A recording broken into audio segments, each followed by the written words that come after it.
Salam alaikum. Wa alaykoum salam wa rahmatullah. Bon, j'ai réussi à Alors, revenir. Farida.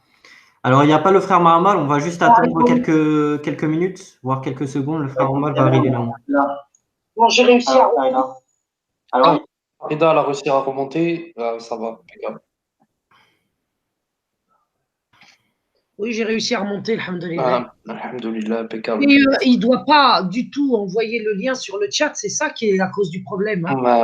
Ouais, parce qu'on s'est fait supprimer. Hein. Si on s'est fait supprimer, c'est qu'on nous a piraté obligé. Hein. Ah oui, Ouais, parce que bien moi, dès sûr. que je suis arrivé, je vous ai salué, boum, c'était supprimé direct. Ouais, supprimé, ouais. Le frère Mahamal va arriver Et normalement. là, il a remis le. Ouais, c'est moi qui l'ai remis en fait, mais ça a été très rapide. Je l'ai D'accord, parce exprimé. que là, j'ai réussi à m'y connecter, il ne faut pas le laisser, quoi, c'est ça. Exactement. Alors. M'y connecter. Voilà, il y a le frère Mahamal. Salam Ammar. Salam, Farida. Tu vas bien? Ouais, toi? Alhamdoulilah, je voulais vous saluer tous. Et puis alors, tu sais, Salam, Farida. il ne faut surtout pas mettre le lien sur le chat à Mammar. Hein. Ouais. Mais c'est pas grave, c'est fait, on va tous se retrouver. De toute façon, le diable ne peut pas empêcher les bonnes personnes de se rassembler. Hein. C'est comme ça.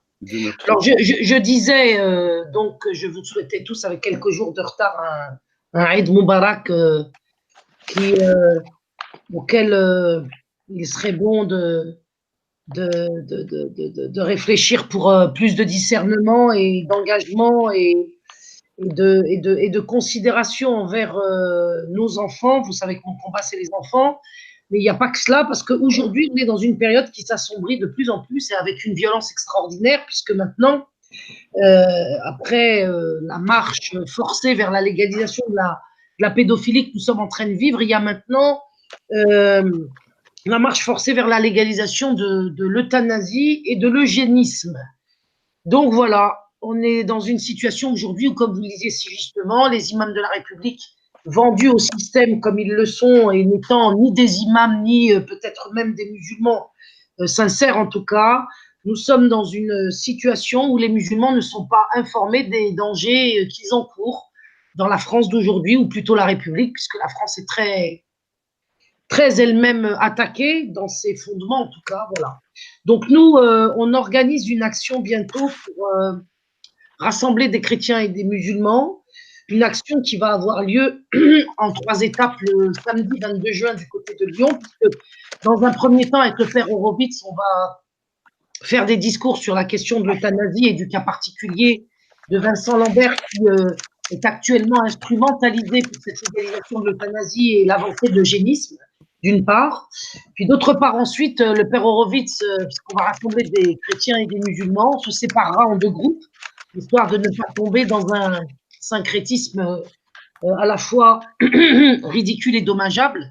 Le père Horowitz fera une messe pour les chrétiens et nous, les musulmans, dans une autre pièce, on se rassemblera pour prier et faire ce que nous avons à faire sur le plan religieux pour évidemment sauver, demander à Dieu, à Allah, le salut de Vincent Lambert, puisqu'il est le symbole et l'instrument aujourd'hui de l'oligarchie pour la légalisation de ce meurtre, et puis de préserver la France, les musulmans, les chrétiens, les agnostiques, de cette avancée démoniaque dans laquelle, eh bien, écoutez, aujourd'hui, on ne rencontre que peu d'obstacles, mais en vérité, on n'a pas besoin d'être des millions pour être exaucés. Donc, je vous invite soit à venir, soit à participer à la cagnotte. On a besoin, même avec des petites sommes, évidemment, parce qu'on a besoin de 3 000 € pour louer les salles, les sonos, les trajets des uns et des autres. Et puis, on aura donc, vous aurez la possibilité d'assister à cet événement en live le samedi 22 juin, l'après-midi. Voilà. D'accord. Alors, on avait déjà fait des lives avec Mohamed Aïssa, Roman, au moment de la sédation de Vincent Lambert. Donc, je vais vous expliquer quand même en 2 mots de quoi il s'agit pour vous donner la mesure de la complicité immonde des imams de la République. Parce que ce qui arrive à Vincent Lambert aujourd'hui peut nous arriver à nous demain, à nos enfants, à nos vieux, à nos malades, à nous-mêmes. En fait, il s'agit d'un homme de 40 ans qui a eu un accident de voiture il y a 10 ans et qu'on est en train de faire passer pour un légume, pour quelqu'un qui serait dans un état végétatif de coma avancé, et encore même si c'est le cas. Et figurez-vous que ce n'est même pas vrai. C'est-à-dire que Vincent Lambert, c'est juste un handicapé lourd, certes, mais en fait, il n'est pas légume, il n'est pas rattaché à une machine, il s'éveille, il dort, il mange. Et la seule contrainte qui est imposée à lui, c'est de l'alimenter et l'hydrater de manière artificielle par une sonde.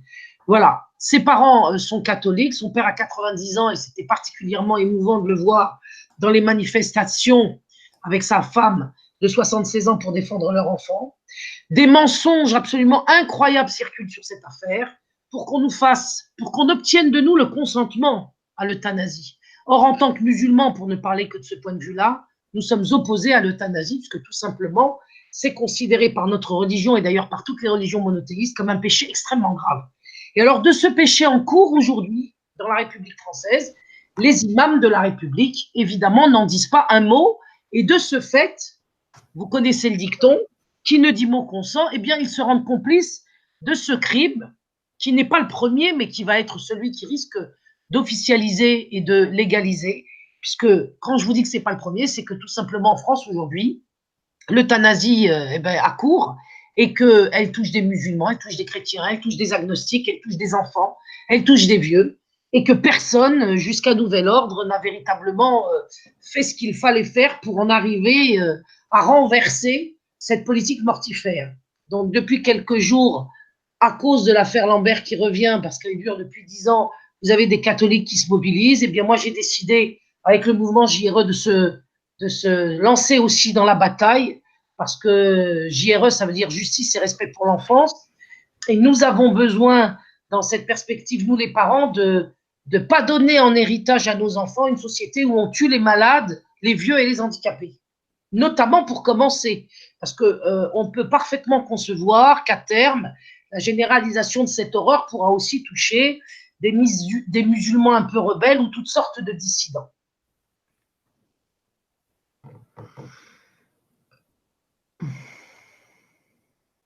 Salam alaikum à tous. Excusez-moi les frères, je vais juste passer 2 secondes, après je vais vous laisser parce que j'ai des choses à faire. Alaikum salam wa rahmatullah. C'est concernant le hacking que le frère Ma'amar a subi. Alors je vous donne un conseil, ne jamais poster l'adresse du live en direct sur le chat. Parce que rien qu'à partir de ça, le hacker, il pirate directement le live ayant fait ce qu'il veut. Et qu'est-ce qui est déjà arrivé? Il y a eu déjà des lives qui se sont fait hacker et le hacker, il envoyait une vidéo pédopornographique en direct. C'est affreux. Ouais, moi, j'ai vu des choses de malade. Et c'est pour ça qu'il faut jamais communiquer l'adresse du live sur le chat en direct. Toujours le donner en privé et par mail. Et puis, un autre conseil que je peux donner aux autres, ne jamais mélanger votre mail personnel avec YouTube. Un conseil YouTube, faites un mail qui est unique pour YouTube. D'accord. Ouais, parce que souvent, les gens, quand ils mélangent leur mail personnel, travail, privé avec YouTube, avec différents réseaux, c'est à partir de là que les hackers ils remontent aux vidéos, aux photos, à la vie privée de la personne. Et puis, ça s'affiche sur YouTube. Et puis, ça fait ce qu'on sait, ce que ça fait, quoi, en fait. Barakallah, frère. Barakallah, c'est tout. Bon, les frères, c'est juste le conseil que j'ai à vous donner. Et puis, je vous écoute avec attention. Et puis, je vous dis salam alaikum. Salam, frère. Wa alaikum salam. Allez, salam. Farida, j'ai une question à te poser, si tu me permets. Oui, je t'en prie. C'est juste pour clarifier la terminologie, si tu veux, pour les gens du chat. Quand tu parles d'eugénisme, il s'agit bien de réduire les populations faibles et non rentables. Oui, on peut. C'est ça, hein? Absolument, ça rentre dans ces plans-là.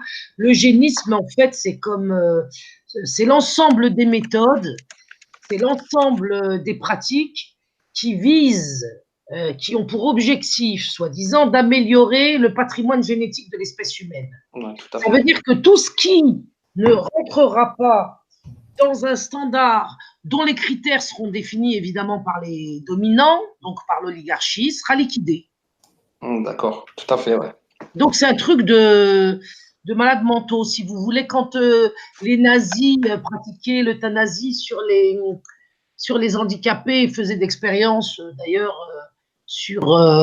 pour faire avancer ces justement découvertes eugéniques qui permettaient ainsi de commander une humanité à partir de critères complètement de malades mentaux. En fait, c'est se prendre à la place de Dieu. Ils veulent créer une autre humanité. La création telle que Dieu l'a fait ne leur convient pas, figurez-vous.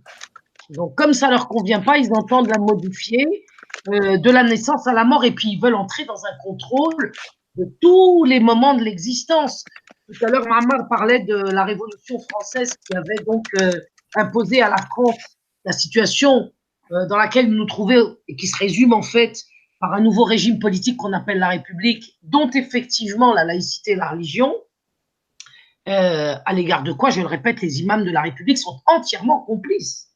Entièrement complices. C'est-à-dire que nous avons, on nous a imposé, la République nous impose à notre religion qui n'a pas de clergé, un faux clergé de koufars et de criminels par collaboration consentie et par collaboration passive, qui vient nous représenter sur des questions, par exemple, comme celle-ci, mais pas seulement, et apporter le consentement de l'ensemble des musulmans de France pour des choses qui doivent forcément, si nous ne réagissons pas, et si nous consentons nous-mêmes par notre silence, nous conduire à la damnation. Il faut être clair. Parce qu'on ne peut pas laisser le silence se faire de la part des imams de la République sur toutes les questions qui sont en train d'aujourd'hui de massacrer l'humanité, à partir de l'Europe en particulier. Si nous ne disons rien nous-mêmes de ces sujets, nous rejoignons le camp du silence des imams de la République. Je ne sais pas si vous comprenez ce que je veux dire.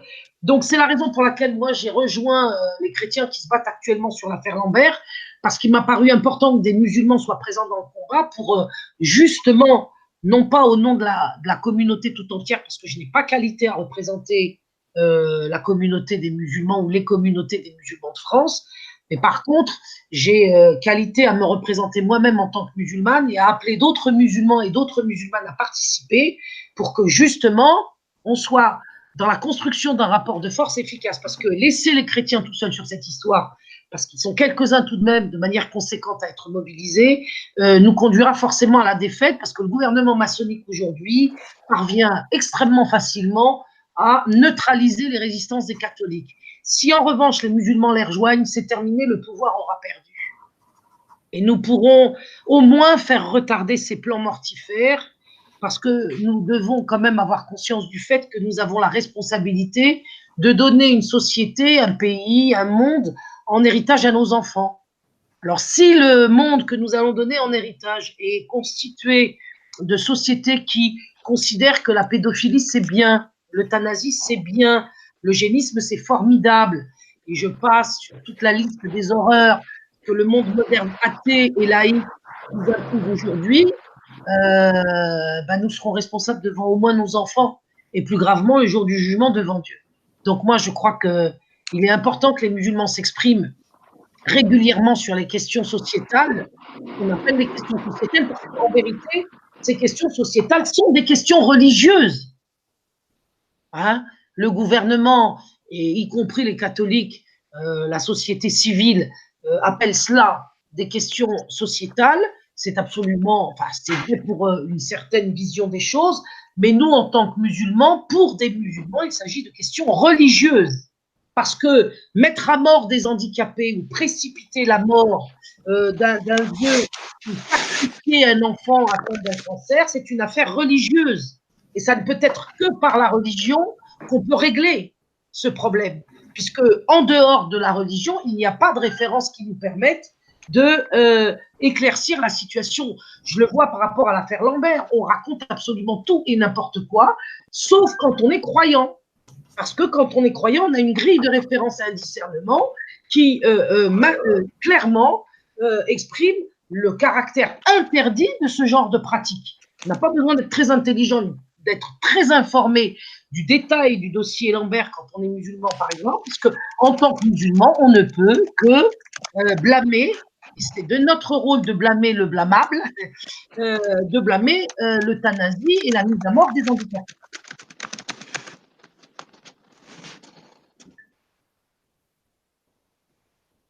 Mais je pense, moi j'aimerais rebondir sur une chose que tu as dite, hein. Pas pour, mais vraiment pour, parce que tu parlais de joindre les chrétiens, tu vois, au combat et tout, machin. Alors, je vais pas parler sur le volet de joindre chrétiens et tout, c'est pas ça que je veux dire, hein. Ça, c'est encore autre chose. Mais en fait, ce qui est dramatique, c'est que c'est justement les musulmans, à leur qualité de croyants, qui auraient dû être les premiers à élever leur voix contre ces abominations, quoi. Oui, puisqu'en fait, ils ont l'ordonnance, en fait. Les Tout musulmans, à en fait, fait, c'est ils nous ont l'ordonnance. normalement les gendarmes. Et Parce ouais, parce c'était à qu'on nous a le normalement de faire Coran. ça. Et le Coran, c'est pas la Bible. Et dans le Coran, on a toutes les ordonnances qui déterminent ce sur quoi nous, le rôle, en fait, le devoir d'ailleurs du musulman. Et donc en fait, c'est ça, on devrait être normalement les premiers, en fait, sur le devant, Bien sûr, sur toutes ces bien sûr, choses-là. Et voilà. bien Parce sûr. qu'aujourd'hui, où est l'union des musulmans? Où est l'unité? Où est le regroupement? Où est la fraternité? On n'a plus ces éléments-là. On Ouais, tout n'a à plus ces fait, ouais. valeurs, ces principes. Bah, étant donné qu'il n'y a personne, tu vois, sur le domaine Non, mais islamique en véritable, fait, voilà. en fait, le problème qui se pose, que ce soit au niveau de l'islam ou au niveau pas de l'islam, le point commun qui a permis d'arriver à ce résultat aussi négatif dans les sociétés, que ce soit européennes ou arabo-musulmanes ou dans l'islam à proprement parler, même dans l'islam qui n'est pas tenu par les identités, eh ben, on a partout le même résultat. En fait, le point commun qu'on a dans tout ça, il est inscrit dans la Bible à travers le verset qui dit « Je frapperai le berger et le troupeau se dispersera ». Dès Mm. lors, dès lors qu'ils ont réussi, par un moyen ou par un autre, ou bien à éradiquer l'autorité, ou bien à la pervertir, ou à la manipuler, ou à la corrompre, peu importe la chose, à partir de là, ils ont gagné. Et c'est ce qui s'est passé, et c'est ce qui se passe ici en France, où tous les partis sont corrompus, et c'est ce qui se passe même dans l'islam. C'est-à-dire l'islam, la religion islamique, elle n'est pas en rapport avec un pays, un drapeau. C'est vraiment une ligne très claire. Tu as le Coran, tu as des lignes qui sont vraiment claires, nettes et précises. C'est pas tout le système politique qu'ils ont, économique et tout le bordel, etc., l'Europe, où ça embrouille les gens. Ah ben même dans l'islam, ils ont réussi à le faire. C'est-à-dire ils ont corrompu les élites que partout. Et à partir de là, ils ont la situation sous contrôle. Puisque à partir du moment où les gens, le peuple, la populace, les gens lambda, n'ont plus de repères au niveau de l'autorité, qu'elle soit parentale ou qu'elle soit étatique ou peu importe, elle n'existe plus. À partir de là, ça y est, les gens, ils sont tels un troupeau qui sont perdus. Et il est là le problème. C'est-à-dire que dès lors qu'il n'y a plus d'autorité, ou elle est corrompue, ben c'est la porte ouverte à... Ils font ce qu'ils veulent. Parce qu'il n'y a plus d'autorité. Il n'y a plus rien, c'est terminé. Ils font ce qu'ils veulent. Ils font ce qu'ils veulent. Ils font vraiment ce qu'ils veulent. Et le seul moyen, en fait, pour pouvoir résister, c'est toujours la construction de l'autorité. Alors, tu l'appelles comme tu veux, mais c'est toujours l'édifice par le haut et qui va vers le bas. Voilà, c'est toujours pareil, le fameux dicton chinois, je sais pas quoi, qui dit le poisson pourri par la tête. C'est toujours comme ça. Et nous, notre problème, nous, par exemple, dans l'islam, il est là, notre problème. Et regarde la racaille qu'ils nous ont mis. Regarde la racaille. C'est-à-dire qu'à la limite, ils auraient un minimum de prestance ou un minimum de quelque chose, on pourrait le regarder 2 minutes. Mais on est de la racaille. C'est-à-dire que c'est de la racaille. Il y a rien qui attire chez eux, ni leur gueule, ni leurs propos, moins encore leur savoir. Et c'est de la racaille. Pour moi, c'est du déchet. Pour moi, c'est du déchet. Et c'est aussi simple que ça. À ces gens-là, il faut appeler la malédiction de Dieu sur eux. Il faut, dans les prières, il faut appeler la malédiction de Dieu sur eux. Parce que contrairement, il y a deux types d'apostats. Pour faire court, il y a deux types d'apostats. Tu as l'apostat passif qui va apostasier puis qui va aller à la cueillette des champignons. Et tu as l'apostat actif qui, de par son apostasie, permet le massacre de l'humanité et de sa propre religion et le sang et la morale, etc. Et eux, c'est des apostats actifs. Parce qu'au-dessus d'eux, tu as une autorité qui, elle, grâce à eux, travaille, tue, pervertit et fait un travail. Il y a des gens, qui, grâce à eux, font un travail où il y a la pédophilie, enfin l'emprise du diable. Voilà, l'emprise du diable. C'est pas passif. C'est pas l'apostat passif qui j'apostasie, foutez-moi la paix avec votre religion, je crois ni en Dieu, etc. Et salam alaikum et bonne soirée à tout le monde. Et il va faire le musulman lambda. Non, non, non, non. C'est comme un petit peu à moindre mesure Majid Oukasha qui a apostasié de sa religion et qui passe toutes ses journées à salir la religion. Bon, lui, c'est dans son cadre, bon, c'est un cadre absurde, peu importe, mais il est actif. Et tu as l'apostat actif comme lui, mais qui est en rapport avec l'élite. C'est-à-dire qu'il ne doit son existence que par l'élite. Il y a un contrat entre lui et l'élite. Majid Oukasha, il n'a pas de contrat avec l'élite. Il fait un boulot avec un petit peu les médias, machin truc, mais c'est vraiment, voilà, c'est du bas niveau. Mais l'apostat qui est en contrat avec l'élite, qui travaille main dans la main avec l'élite, qui sont mutuellement, ils se tiennent mutuellement. Ils sont utiles mutuellement. Ils travaillent. L'un ne peut pas fonctionner sans l'autre. Et eux, les conséquences de leur apostasie, c'est tout ce que Farida peut dire, ou tout ce que moi je peux dire, ou tout ce qui se passe quand tu allumes la télévision. Et c'est ça, leur apostasie. Et à ces gens-là, dès lors que le crime il est consommé, parce que le crime est consommé, la fillette qui est violée, le crime il est consommé, le musulman que l'on torture, le crime il est consommé, la femme que l'on tabasse, le crime il est consommé, etc. Donc le crime il est consommé. Et donc dès là, il faut appeler la malédiction de Dieu sur eux. Il n'y a plus l'apostat qu'il faut accepter son repentir, si repentir il y a, c'est conditionné par le fait qu'il n'a pas tué des musulmans avant de venir faire son repentir.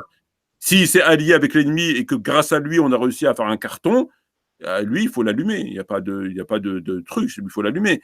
Tu as du sang sur les mains, tu régleras ça le jour des comptes, machin, moi je t'allume. Il n'y a pas de. C'est facile, il n'y a pas de. Tu vois, il n'y a pas de. Ah ben, eux, ces gens-là, tous ces gens-là que l'on parle, les Rachid, les machins, même s'ils sont pas conscients, parce qu'ils ne sont pas très intelligents, ils ne sont pas conscients réellement de la gravité du rôle qu'ils jouent dans les sociétés actuelles, moi, personnellement, je m'en tape complètement. Ils ont un livre, nul n'est censé ignorer la loi, à plus forte raison la loi divine, moi, je m'en tape complètement. Pour moi, je m'en tape complètement. Le professionnel ou le cultivateur, pour moi, c'est pareil. Et c'est pour ça qu'il faut appeler la malédiction de Dieu sur eux. Il n'y a pas de pardon. Il n'y a pas de pardon. Tu as consommé le crime, tu as aidé au crime, il n'y a pas de pardon. Crime, punition, point à la ligne. Le pardon, tu verras ça avec Dieu le jour des comptes, c'est tout. Parce que sinon, dans ces cas-là, comment on fait de toutes ces victimes? Parce que tout est lié finalement. Parce que le diable, il est comme Dieu, il est universel, le diable. Le diable, il n'est pas que français ou que. Il est universel. Donc la politique qui est mise en place, c'est dans le monde entier en fait. Hein. C'est pas qu'en France ou c'est un plan mondial. Le diable, son emprise, il étend sur le monde. Il a la même politique, il a la même politique étrangère. Il ne va pas changer en fonction des gens. Hein. C'est pareil. Hein. C'est Dieu ou diable, hein. C'est pareil. C'est pour ça qu'il faut les maudire. Il faut les maudire parce qu'ils sont maudissables. Tu prends que le verset qui te dit celui qui tue un musulman volontairement, Dieu l'a maudit, etc. Dieu l'a maudit. Tu tues un musulman volontairement, Dieu t'a maudit. Donc, je ne veux pas pourquoi je vais te bénir ou te dire pardon. Moi, je ne suis pas mieux que Dieu. Et on sous-estime beaucoup le rôle de ces gens, mais c'est un rôle prépondérant. C'est un rôle, il ne faut pas le sous-estimer. Derrière leurs airs d'abrutis, avec leur discours d'abrutis, ils font beaucoup de mal. Parce que c'est pas Trump, c'est pas Macron, c'est pas le type cultivé. Non, c'est des abrutis. C'est des abrutis, mais des abrutis qui font beaucoup de mal. C'est comme les harkis à l'époque de la guerre d'Algérie qui permettaient à la France de trouver les caches et qui rentraient l'armée française et puis elle faisait un carton chez les et puis qui violait les. C'est pareil. C'est pareil, sauf que là-bas c'était le drapeau algérien et là c'est l'islam, c'est tout. Ça s'arrête là. Là-bas c'était la terre et là c'est la religion. C'est la seule différence. Mais les dégâts qu'ils font, c'est pareil. Rien n'est possible sans eux. Et le seul rempart aujourd'hui à l'ordre mondial, c'est l'islam. En dehors de ça, c'est du bricolage. En dehors de ça, tu ne peux pas barrer la route au diable. Il passera d'une façon ou d'une autre. Tu mets Macron, tu enlèves l'autre, tu mets lui, tu mets là. Tu règles ce problème-là, tu auras 10 000 à côté de problème. Tu en auras 10 000 à côté de problème. Tu auras toujours des fuites partout. Le seul rempart, l'antidote, c'est la parole de Dieu. L'antidote, c'est la parole de Dieu. Il n'y a pas d'autre antidote que celui-là. Et un antidote, il l'est ou il ne l'est pas. Il n'y a pas d'antidote qui marche plus ou moins. Tu es un antidote ou tu ne l'es pas. Tout à fait. Exactement. Exactement. Il faut les maudire, ces chiens. Ouais. Mhm. Ah, c'est les pires sur la surface de la planète, ouais. C'est les pires. Il n'y a pas pire que, pour nous en tout cas, il n'y a pas pire que. Ouais. Elle est là la cible en fait à viser réellement quoi. Ce sont eux. Oui, il faut commencer par là. Après, si on est sur la bonne voie, le reste, il viendra tout seul. Ah oui, Par la grâce d'Allah, tout à fait. ah oui, c'est eux. Mais encore une fois, s'il n'y a personne qui fait du concret, il n'y aura rien quoi. Non, bah, évidemment. Exactement. Il faut aider Farida dans ce qu'elle fait, il faut lui apporter son soutien parce que c'est des causes qui sont communes et qui sont très importantes. Mais il faut cheminer vers Dieu parce que le succès, il est là. Il n'y a pas d'autre succès. Moi, je vois pas d'autre. Tout à fait. Tu vois, il n'y a pas d'autre. Il y a pas. C'est l'ordonnance, c'est celle divine. Il n'y en a pas d'autre. Moi, je connais pas d'autre personnellement. Le Coran, il te dit de A à Z. Après, c'est du plus ou moins. Tu vois. Après, c'est un petit peu. Voilà. C'est plus ou moins, oui, ça, c'est un peu plus ou moins, voilà. Mais nous, on peut, en tant que musulmans, c'est comme ça que ça a été écrit, c'est comme ça que ça a été transmis, et c'est comme ça que ça doit être appliqué. Ouais. Tu vois, et ils font un bon travail, ils font vraiment un excellent travail. C'est vraiment des gens très intelligents, ils sont vraiment forts. Ouais, ils sont très forts. Je parle de ceux qui sont au-dessus de tout le monde, tu vois. Ils sont vraiment, ils font un excellent travail. Ça consiste à éradiquer toute autorité, qu'elle soit parentale, familiale ou tout ce que tu veux. Il faut éradiquer. Et après, il faut laisser les gens errer dans leur errance. Et nous, on intervient pour pouvoir après foutre le bordel. Il faut éradiquer l'autorité intègre, il faut l'arrêter. Si le père est intègre, il faut l'éradiquer, il faut mettre une pourriture. Il faut éradiquer le bon papa. Il faut éradiquer le bon leader. Tant qu'il n'y a pas d'autorité spirituelle. Il faut mettre de la racaille. Tant que tu n'as pas d'autorité spirituelle, tant que tu n'as pas il faut éradiquer la bonne maman. Il faut toujours éradiquer le bon, en fait. Voilà. Le bon, voilà. Le bon. Il faut éradiquer le bon. Voilà. Il faut éradiquer le bon, mais de la pourriture. Pour pouvoir pourrir. Ouais, c'est vrai que, comme tu dis, ils sont très forts, hein, parce que leur façon de détruire l'autorité parentale ou le bien, tu vois, elle se fait par le biais des médias et par l'infiltration de la religion. Et en fait, là où ils sont le plus forts, c'est qu'ils arrivent à faire passer leur mal pour du bien, en fait. Tu vois, ils embellissent leur mal, tu vois, comme Shaitan, en fait. Mais ils le font très bien. Et les gens, ils croient que ce mal, en fait, c'est du bien. Alors qu'en fait, c'est le plus grand mal que la Terre ait jamais porté. C'est là qu'ils sont très techniques, ouais, qu'ils sont très forts. Ils jouent sur la psychologie des gens et ils connaissent beaucoup. Tout à fait. Ben, pendant que nous, on vend du safran et qu'on fait des zlabia, ben, eux, ils ont fait la HD, comme il a dit le frère Babar, hein, ils ont fait tout un tas de choses qui leur permet aujourd'hui de propager leur abomination 24 heures sur 24, 7 jours sur 7, dans tous les coins de la Terre, quoi. Jusqu'aux écoles. Jusqu'aux écoles, les enfants, ils sont sur la tablette toute la journée. Les jeunes filles, elles sont sur la tablette toute la journée, puis après elles se pervertissent. Les mecs, c'est pareil. Et tout ça, quoi. Tout ce qu'on connaît. Avec ce que Farida aussi a évoqué sur la question de la dénaturation, comment dire, la dénaturation en ce sens du coup, en fait, de ne plus reconnaître ce que c'est que, comment dire, en fait, cette question de dénaturation en ce sens où on peut avoir tant sur le plan environnemental que sur le plan humain je sais pas, un transhumanisme, une altération de la création, une altération de tous ces éléments-là, en fait, c'est extrêmement grave aussi. Ils jouent avec tous ces éléments-là. Tout à fait. Tout à fait. Ben, l'homme n'est plus un homme, la femme n'est plus une femme. Ouais, voilà, c'est ça. Là, la destruction de la famille par ce biais-là. Aussi.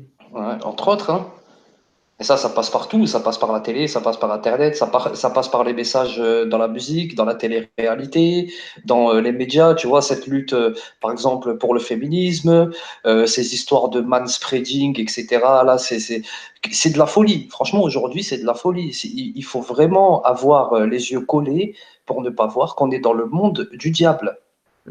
Jusqu'à la maternelle, les enfants. Ouais, bien sûr, la maternelle, l'éducation, tu vois, sexuelle comme on connaît et tout, machin. Et ça passe comme une lettre à la poste. Tu vois?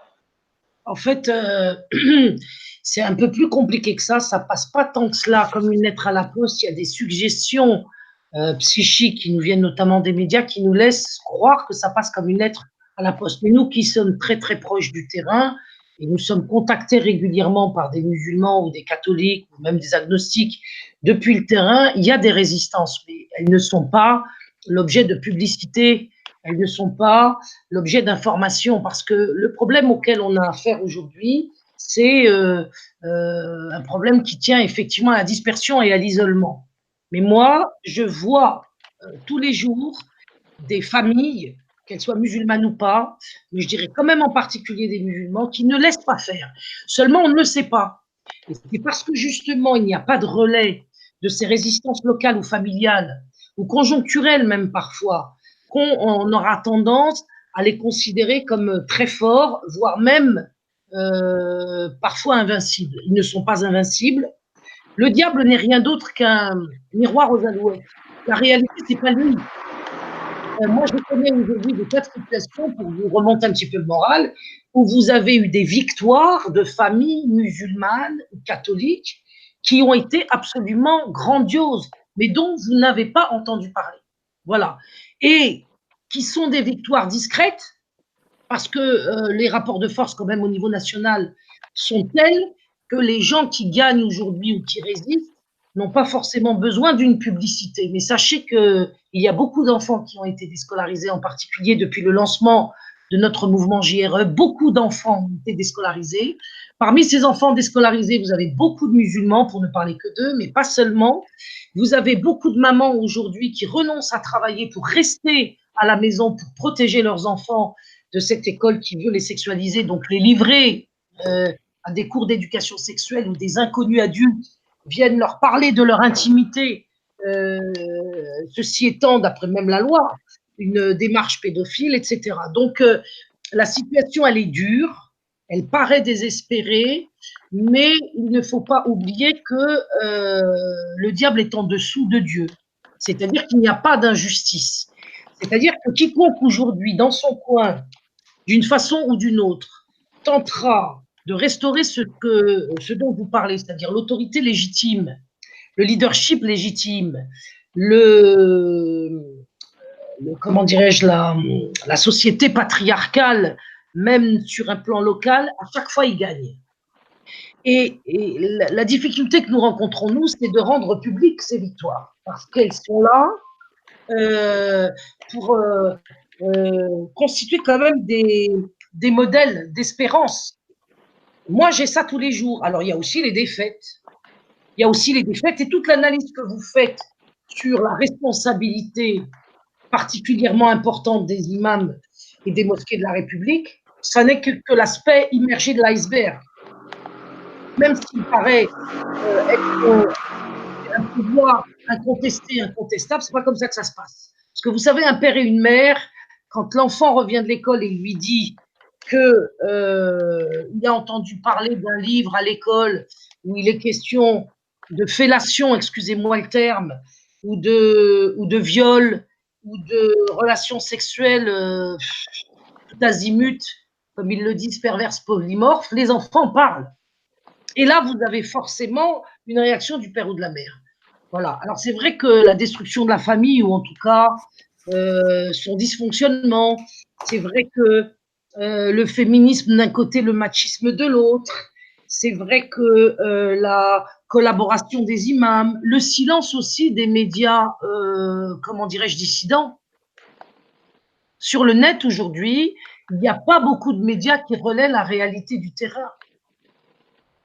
Parce que s'il y en avait davantage, la dynamique qui pourrait alors exister, la synergie qui verrait le jour, nous amènerait à des victoires plus importantes. C'est pour ça que nous, on réagit quand même beaucoup en fonction de ce que font les gens dans le domaine positif, qui fait que lorsqu'un groupe, quel qu'il soit, se lève, s'organise et agit pour défendre un aspect de la création d'Allah, eh bien, nous nous précipitons pour les rejoindre, qu'ils soient chrétiens ou pas, ou musulmans, pour apporter, si vous voulez, notre part, notre contribution.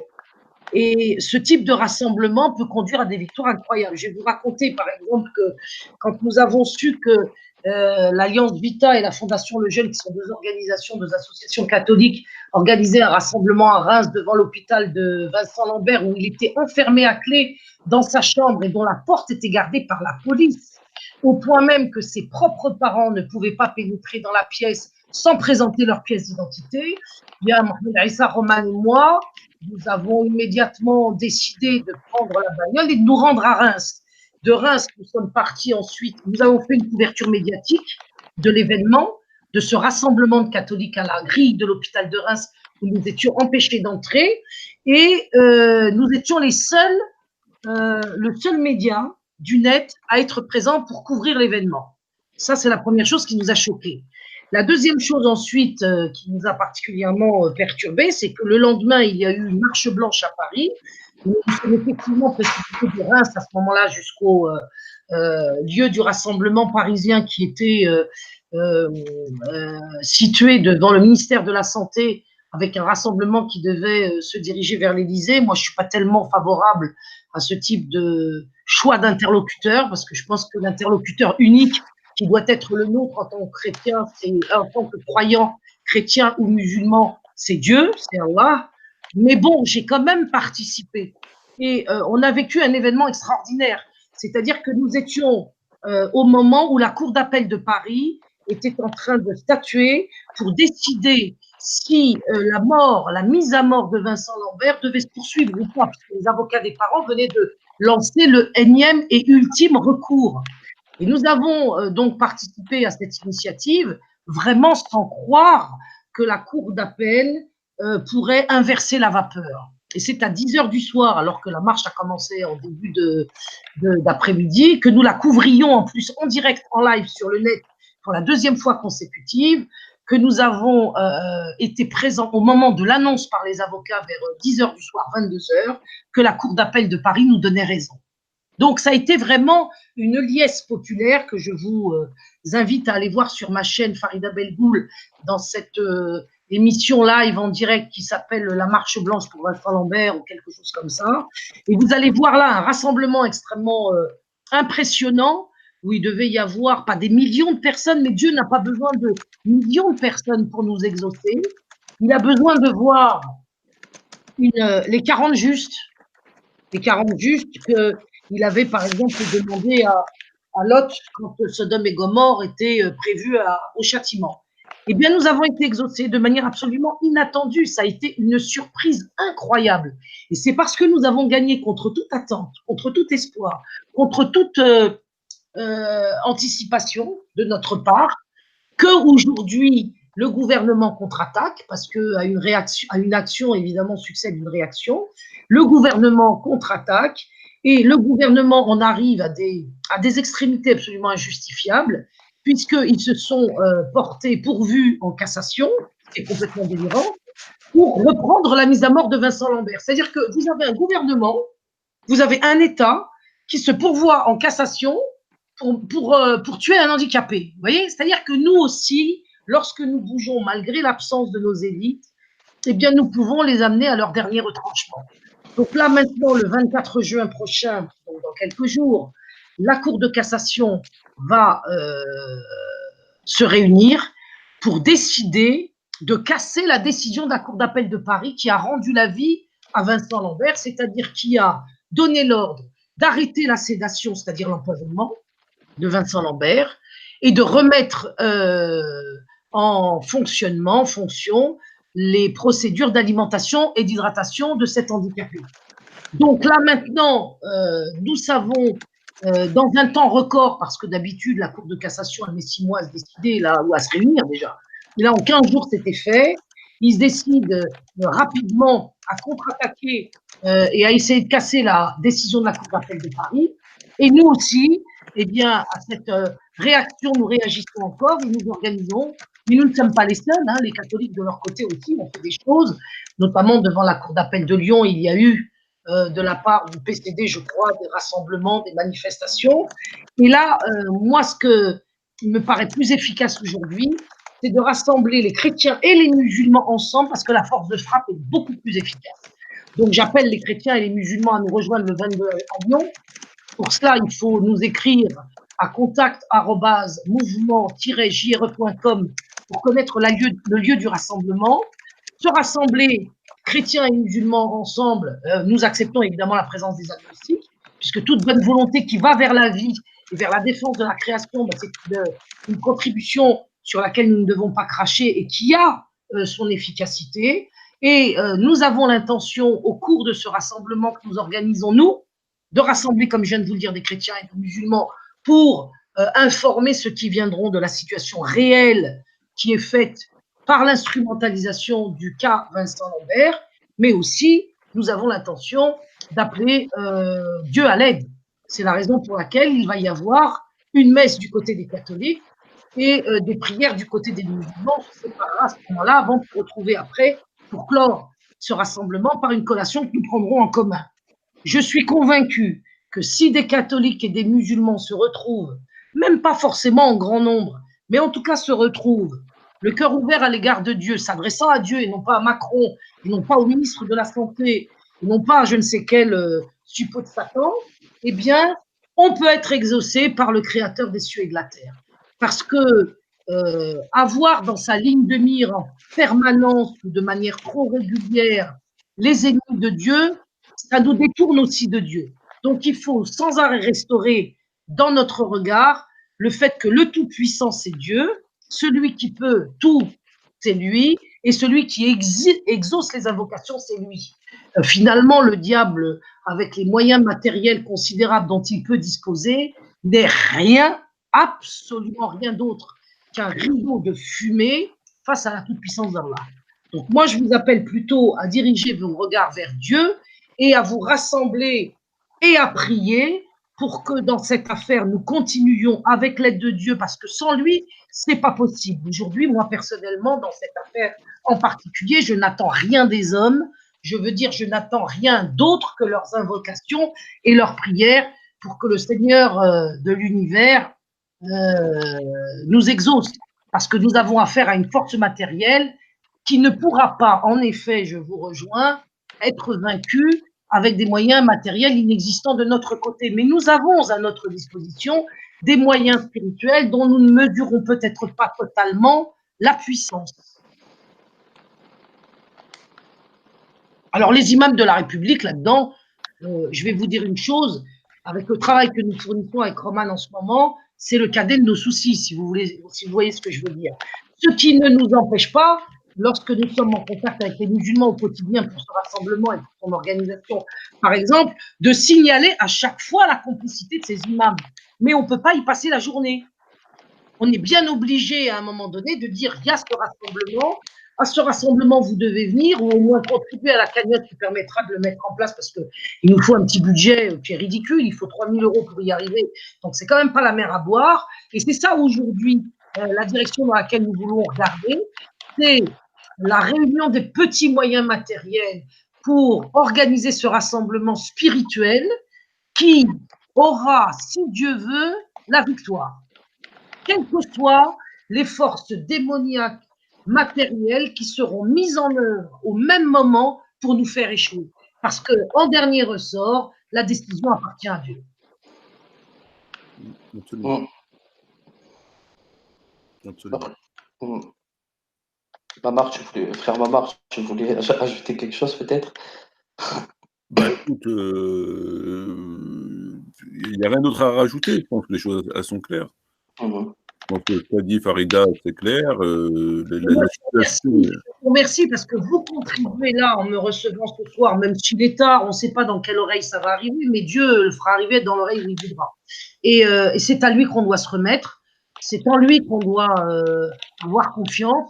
Et finalement, le ressentiment légitime que nous avons à l'égard des prêtres ne doit pas occuper l'intégralité de l'espace de notre cœur et de notre tête.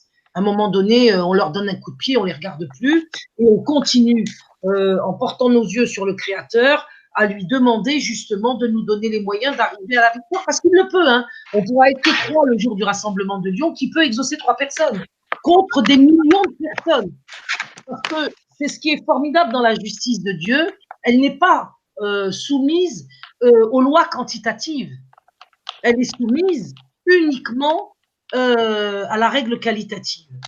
Donc, la convergence des forces, la convergence des monothéismes, parce que nous vivons en France, et parce que la France n'est pas la République, et parce que nous, en tant que musulmans, notre intérêt évident serait plus porté du côté de la France chrétienne que de la République maçonnique.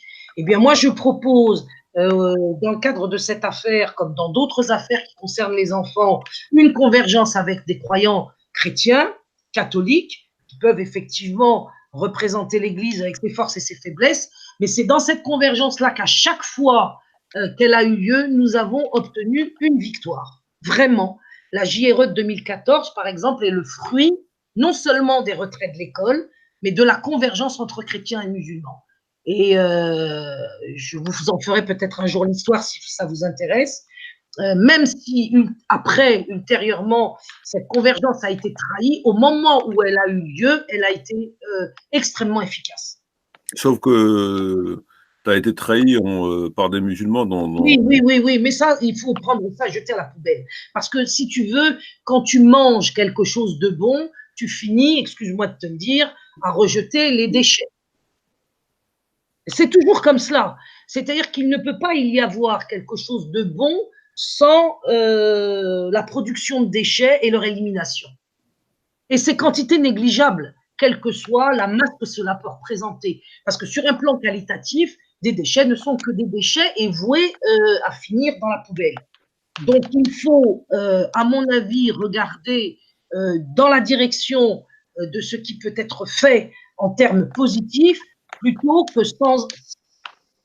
s'inquiéter de ces déchets. Parce que un déchet, ça pue, c'est pas bon du point de vue du goût, et ça n'intéresse personne.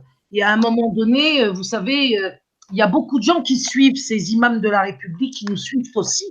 Et il y a beaucoup de gens qui suivent ces imams de la République, qui nous connaissent, qui me connaissent. Moi, quand je me balade dans la rue, je vois pas mal de gens qui sont du côté de ces imams et qui disent « Heureusement que vous étiez là parce que moi, j'ai déscolarisé mes enfants grâce à vous. Heureusement que vous étiez là parce que moi, j'ai su, moi et d'autres, évidemment, je ne vais pas me ramener la couverture à moi uniquement parce qu'il y a souvent un énorme travail qui est fait sur le net et le téléphone arabe, pour l'appeler comme ça, il marche aussi. Et ben, vous avez dans les bases de ces imams de la République des tas de gens qui aussi sont capables d'en faire qu'à leur tête lorsqu'il est question de défendre leurs gosses ou de défendre leurs malades ou de défendre leurs parents. Seulement, ils ne le disent pas. Et ils sont effectivement, là, Marmar, il a raison, subjugués par le bâtiment de la mosquée ou par le statut de ces personnes. Mais en dernier ressort, moi, j'ai rencontré ces derniers temps pas mal de bonnes femmes qui m'ont dit, vous savez, moi, je vais à la mosquée pour la prière, mais quand je rentre à la maison, je garde mes enfants chez moi, il peut me raconter ce qu'il veut, l'imam. Je n'ai pas l'intention de faire étudier à mes gosses avec une professeure LGBT la biographie de la courgette, qui est un livre pornographique pour enfants. Et les parents, quand ils tombent là-dessus, réagissent. Ils réagissent. Il faut avoir confiance en Dieu, parce que c'est lui qui, en dernier ressort, organise la résistance. Et s'il nous met dans la situation de l'épreuve que nous traversons, c'est pas seulement pour nous affliger, c'est pour aussi montrer aux autres qu'il y a toujours, comme il l'a dit à l'origine de la création du monde, ceux qui resteront avec lui, même si la quantité suivra Satan. Et ce qui compte pour lui, c'est l'ultra-minorité qui lui restera fidèle. Et pour cette ultra-minorité-là, moi, je ne suis pas imam, hein, je ne suis pas non plus théologienne, mais j'ai une expérience quand même sur le plan politique, culturel et donc aussi spirituel, puisque je rattache toujours ces espaces à la nécessaire allégeance des actions à la spiritualité. Donc, en ce qui me concerne à l'islam, eh bien, nous avons des victoires. C'est pas parce qu'elles ne sont pas connues qu'elles n'existent pas. Et ce n'est pas parce qu'elles ne sont pas connues qu'elles ne germent pas. Et ce n'est pas parce qu'elles ne sont pas connues qu'elles ne produisent pas des fruits. Et nous savons de toute façon, vous et moi, parfaitement, que ce monde doit connaître son terme. Et le terme ne peut pas se passer dans une période qui serait l'âge d'or. L'âge d'or est derrière nous, nous sommes à la fin des temps, et cette fin est nécessaire, parce que c'est la volonté d'Allah que nous arrivions à cette époque qui est effectivement cruelle, mais ne pas oublier que cette époque, c'est la plus belle. C'est terrible, mais c'est comme cela. C'est la plus douloureuse, c'est la plus difficile, et c'est parce que c'est la plus douloureuse et la plus difficile que ceux qui y vivent sont les plus méritants, et à ce titre, sont les plus beaux croyants. Sont les plus beaux croyants, vous comprenez? Parce que être musulman ou être monothéiste ou être loyal à l'égard de Dieu à l'époque de l'âge d'or, c'est bien, mais c'est quand même beaucoup moins difficile qu'à l'époque de la fin du temps. Et nous sommes des résistants et nous avons toujours exprimé, vous et moi et d'autres, notre, comment dirais-je, notre fidélité à Dieu. Moi, j'ai fait une action qui s'appelait la route de la fidélité, qui avait pour objectif d'exprimer justement notre fidélité à Dieu. Eh bien, ceux qui sont fidèles à Dieu, ils valent les millions d'apostats dont parlait tout à l'heure, comment il s'appelle, Mamar Metmati. Et c'est du côté de ceux qui résistent réellement, de ceux qui sont intègres, de ceux qui restent loyaux, il en reste, qu'il faut regarder, porter ses regards régulièrement. Ce qui ne vous empêche pas, évidemment, ça je le comprends, d'accabler les traîtres. Mais la mobilisation excessive sur la question de la trahison vous fait perdre de vue l'existence de la loyauté qui demeure. Parce que le jour où il n'y aura plus trace de loyauté, il n'y aura pas plus de trace de monde non plus. Parce qu'à la minute où il n'y aura plus de loyauté à l'égard de Dieu, l'humanité sera inexistante, en un clin d'œil. Et si nous vivons aujourd'hui, c'est parce que la loyauté, elle a son statut et sa réalisation encore.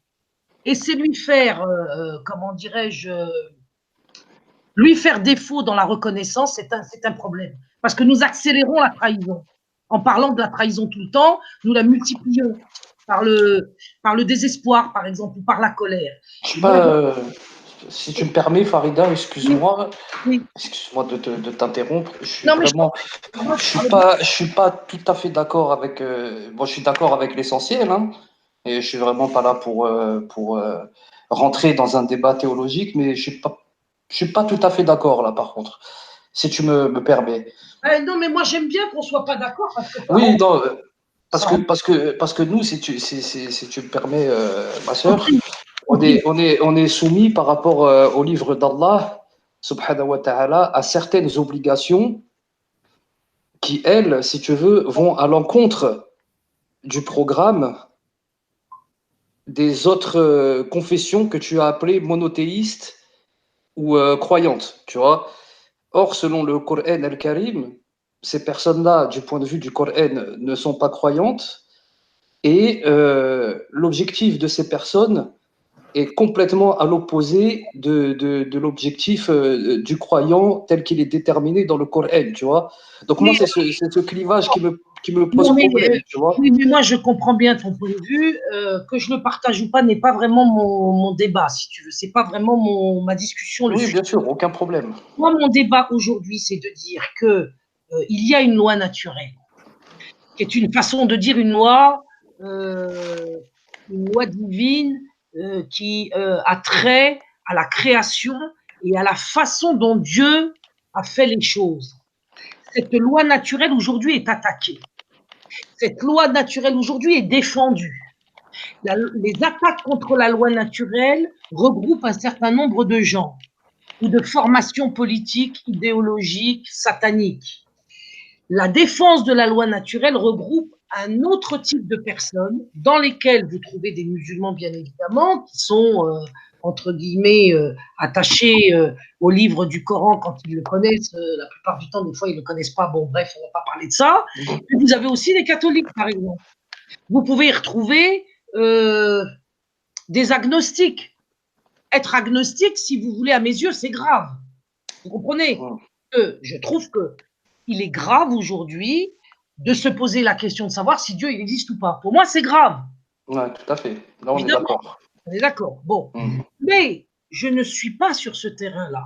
C'est-à-dire que pour moi, en tant que musulmane, aujourd'hui, je vois que la création est attaquée de telle sorte que des hommes, ou plutôt des démons, veuillent prendre la place de Dieu.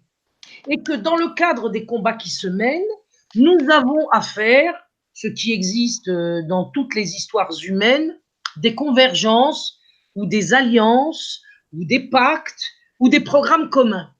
Et tout ça, c'est limité. Ce n'est pas général. Quand vous faites un pacte, vous avez ce pourquoi vous vous alliez, dans quelles conditions et pour arriver à quel but. Et c'est circonscrit dans le temps. Et c'est limité à un certain nombre de critères. C'est-à-dire que moi, je ne demande pas aujourd'hui aux gens pour combattre l'euthanasie de se convertir à l'islam avant. Ça n'a pas de sens. Je n'attends pas non plus qu'on me demande de me convertir au christianisme pour lutter contre la légalisation de la pédophilie. Ça n'a pas plus de sens.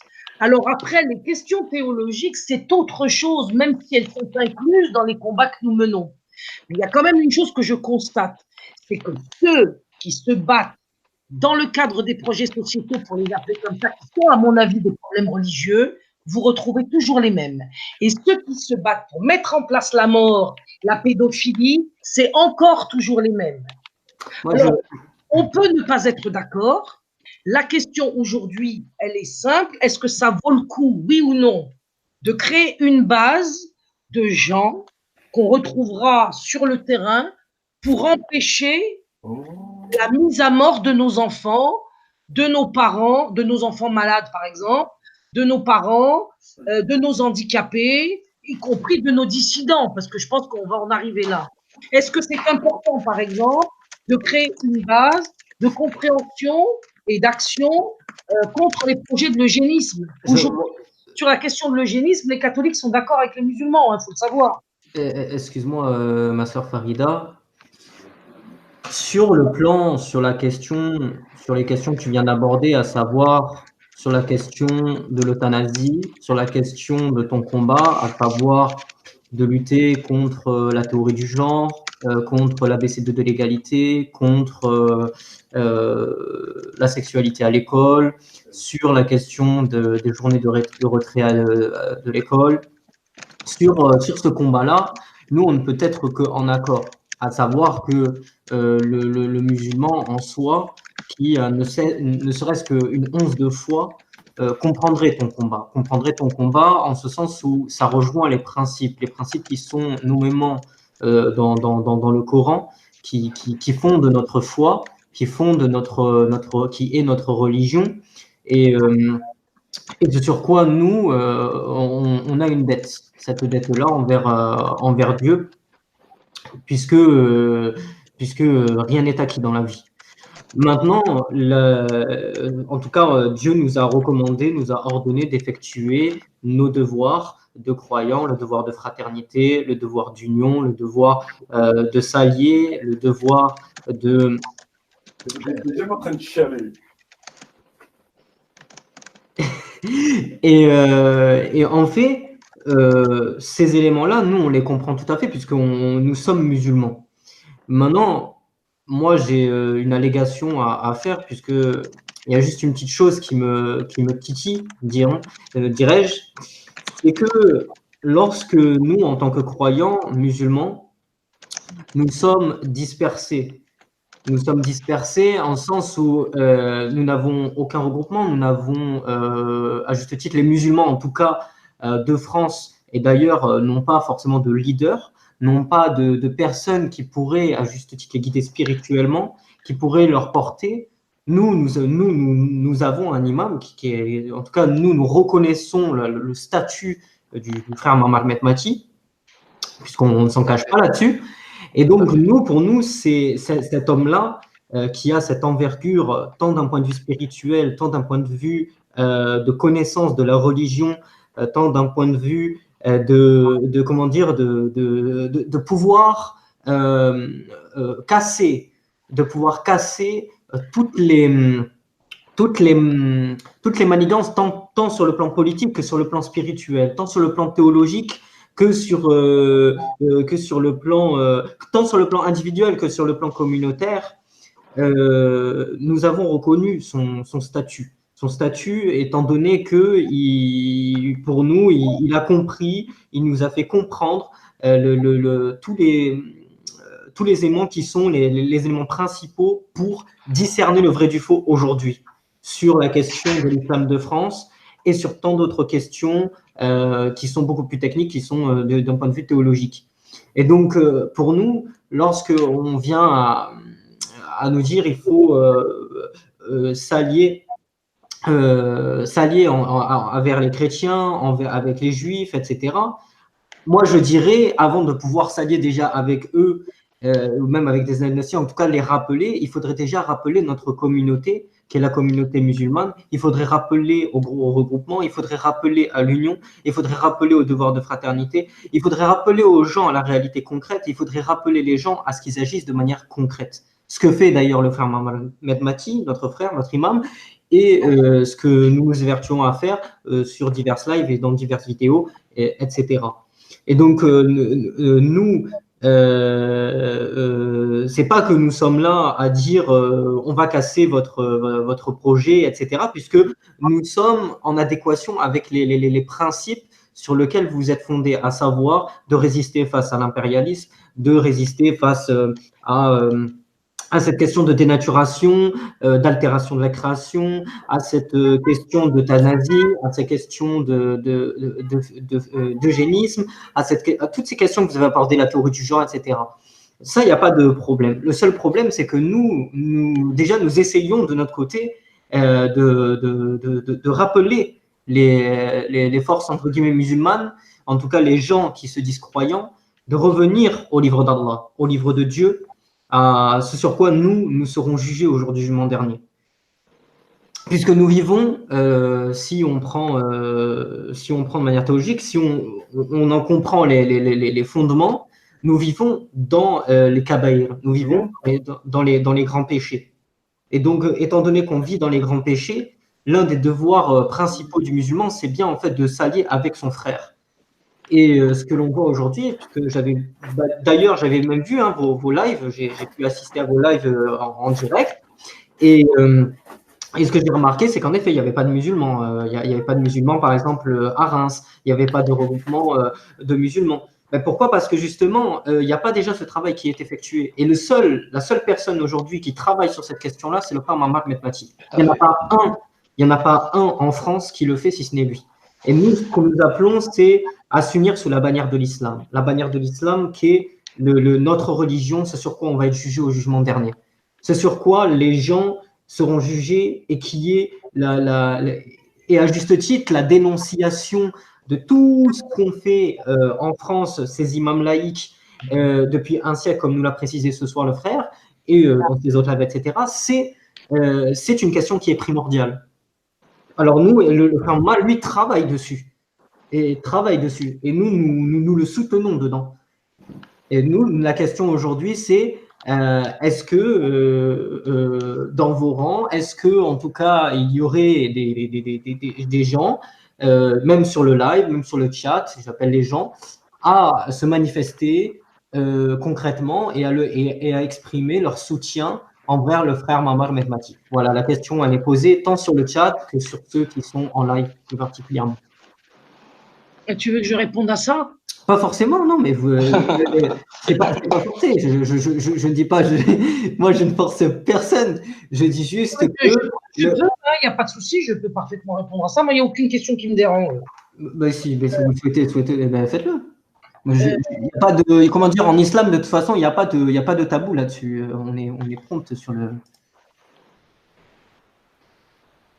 Allez-y, je sais pas, le Mali. Alors, bon, vous êtes en train de me dire une chose que j'entends et que je comprends. Je vous dis, moi, que je ne vois pas d'incompatibilité entre ce que je dis et ce que vous dites. Je ne vois pas d'incompatibilité. Je pense que moi, je pars de la vie quotidienne et vous partez des textes. Oui et non. En fait, on vise les deux, on vise tant les textes que la réalité concrète. Non, écoutez-moi. Quand je vous dis que je pars de la vie quotidienne et que vous partez des textes, c'est pas une critique. Non, pas du tout. C'est pas une critique. Non, mais ça, on l'a compris. On l'a compris ça. Voilà, donc je pars de la vie quotidienne, ça veut dire quoi? Ça veut dire que moi j'ai affaire à des familles, je leur ai parlé à plusieurs reprises à ma mère, qui savent ni lire ni écrire par exemple. Quand je vous dis qu'ils savent ni lire ni écrire, c'est pas parce qu'ils seraient des analphabètes, mais parce qu'ils sont des illettrés. J'en ai souvent parlé à ma mère. Donc, vous avez des populations, en particulier chez les musulmans, mais pas exclusivement, mais parlons des musulmans puisque cette communauté nous intéresse en tout temps particulièrement, ils ne savent pas lire et écrire. Donc, si vous voulez, lorsque vous avez affaire à des illettrés et que le support du travail de rassemblement des musulmans s'appuie sur le texte, vous ne pouvez pas voir ces gens-là.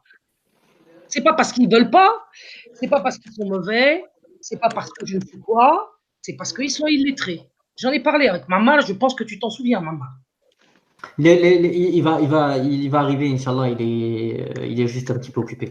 D'accord. Donc, nous avons, comment dirais-je, nous, un biais qui n'est pas le même que le vôtre.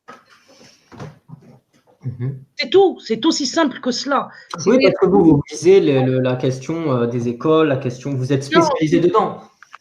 Non, ce n'est pas seulement la question des écoles. Ce que je veux vous dire, c'est que nous avons affaire à des gens qui sont les gens de la communauté des musulmans qui vivent en France et qui sont, comment dirais-je, encadrés et abattus par tous les obstacles qui sont mis en place pour les empêcher d'être musulmans. Au vrai sens du terme. Hein. Ouais. Et qui font ce qu'ils peuvent.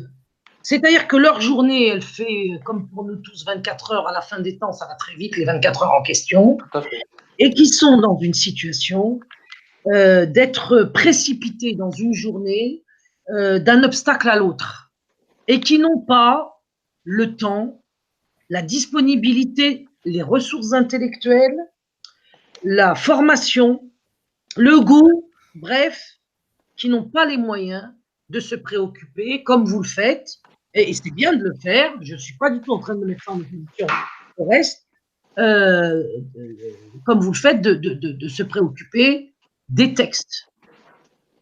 Et ils ne peuvent pas, d'abord parce qu'ils ne savent pas, comment dirais-je, lire au vrai sens du terme, et aussi parce que leur existence est un chaos quotidien dans lequel la survie est une préoccupation constante, à laquelle ils sont conduits, comme les gilets jaunes, vous les avez vus, c'était n'importe quoi, parce que, bon, en plus, c'est les apostats, les gilets jaunes, donc c'est encore plus compliqué. Moi, je vous parle des musulmans qui sont, comment dirais-je, accablés par la vie quotidienne.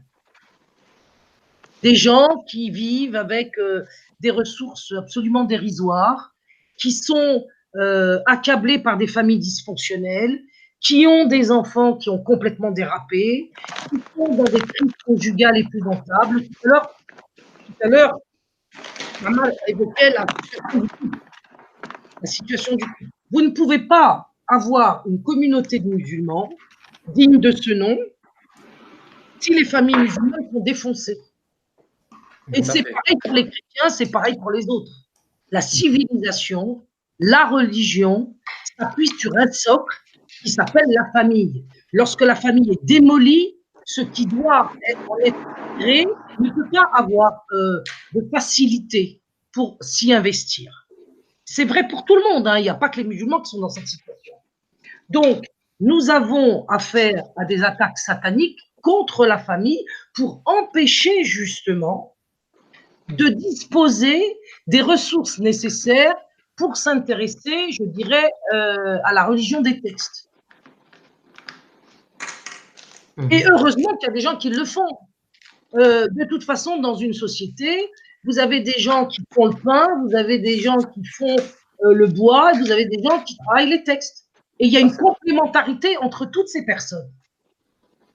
Et toutes les personnes d'une communauté ne peuvent pas s'intéresser de la même façon à la même chose. Ça, c'est pas possible. Parce que vous avez une grande diversité de statuts et de conditions.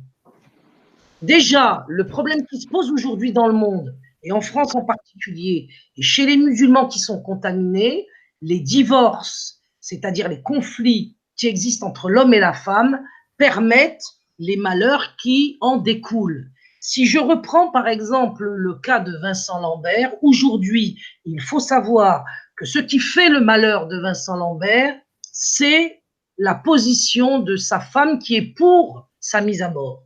Si la femme de Vincent Lambert, qui est sa tutrice légalement, parce que le juge lui a donné la tutelle, n'était pas sur cette position de vouloir mettre à mort cet homme sous prétexte de lui rendre service soi-disant, eh bien, nous ne serions pas menacés par la légalisation de l'euthanasie.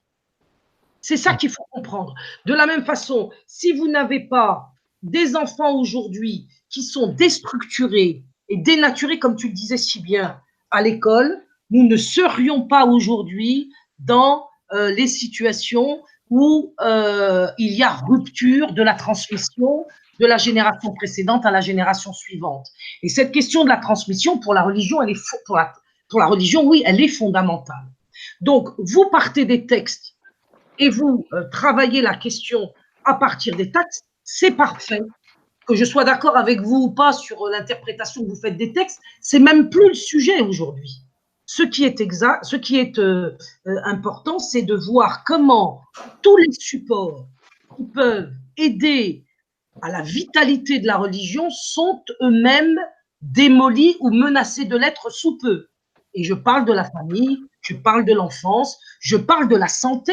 Lorsque vous avez des politiques vaccinales comme celles qui sont préconisées par Madame Buzyn actuellement, qui vont conduire à ce que des musulmans, pour ne parler que d'eux, vaccinent leurs enfants avec des espèces de potions de sorcières dans lesquelles vous avez du porc, du fœtus humain, du singe vert, du rat et du chien, vous pensez bien qu'à un moment donné, ça va avoir des conséquences sur la réception de la religion. Ouais, tout à fait. Si vous avez des écoles qui entravent, parce qu'avant la question de la théorie du genre et de la sexualisation précoce, nous avons depuis 40 ans une école qui empêche les gens d'apprendre à lire et à écrire. Comment, à partir de là, si vous n'êtes pas résilient, si par le plus heureux des miracles, pour ne pas parler de hasard, vous n'échappez pas à cette politique de fabrication de l'échec scolaire et de la destruction de l'intelligence, comment vous pouvez imaginer qu'on puisse passer du temps, comme nous le faisons nous ce soir, parce que nous sommes privilégiés, hein, à avoir des discussions sur tel aspect théologique de la religion ou sur la nécessité de pratiquer la religion comme il se doit. Et ben, moi, je vous dis, c'est pas possible. Donc, parfois, la religion, elle peut passer par la défense, parfois, très souvent maintenant, la religion peut passer et passe par la défense de la loi naturelle, par la défense des enfants, par la défense des malades, par la défense des prisonniers, voilà.